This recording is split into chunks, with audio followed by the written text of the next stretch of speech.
পইচা কৈ দেখুৱাই বা 90 টকা বুলি কৈ দেখুৱাই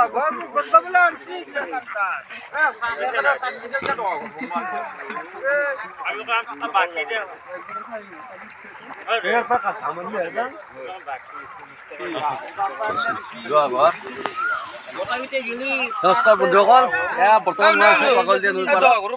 দেখিছে এয়া নৈত নামিছে, নৈত গা ধুৱা আহিছে বিশেষ দিনত সেইকাৰণে আহিছে বাৰু। দেখাম বাৰু, এয়া দেখাইছে এয়া নদীত মই নিজে নদী পাৰ হৈ যাম। দেখাইছোঁ ইমান পাগলদিয়া দুটা নদী লৈ গৈছে, পাগলদিয়া বৰলীয়া নৈ। এই বৰলীয়া নৈৰ বাৰিষা সময়ত পানী যথেষ্ট কমি গৈছে। দেখাইছোঁ একাঠো পানীও নাই।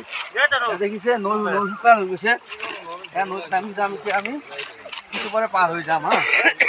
দেখাইছোঁ দেখিছে পানী বাৰিষা সময়, এতিয়া বহাগ মাহৰ বাৰিষা সময়। এই বাৰিষা বতৰত আমি আজি গা ধুব আহিছোঁ। আমি গোটেইবিলাক সমূহ এটা গা ধুম বুলি ভাবি আহিছোঁ, গতিকে গা ধুবলৈ আহিছোঁ। ইয়াত দেখিছে আচলতে যথেষ্ট আমাৰ গাঁৱৰ দাদা বন্ধুসকল আছে। ইয়াত দেখাইছোঁ একেবাৰে তলত দেখাইছোঁ পানী নাই, যথেষ্ট পানী কম। একাঠো পানীৰে এয়া পাগলদিয়া বৰলীয়া নৈত গা ধুব আহিছোঁ আমি। ধুনীয়াকৈ এইফালে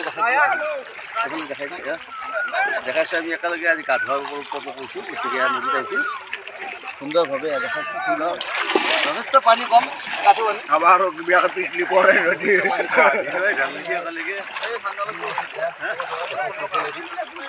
এইফালে দেখাইছে আমাৰ বিজুলী ঘাটৰ দলংখনৰ গাড়ী আছে, এখন দলং দেখাইছে। আৰু নদীৰ মাজত আছে একেবাৰে মধ্যভাগত কেমেৰাই দেখাব পাৰে। কম পানী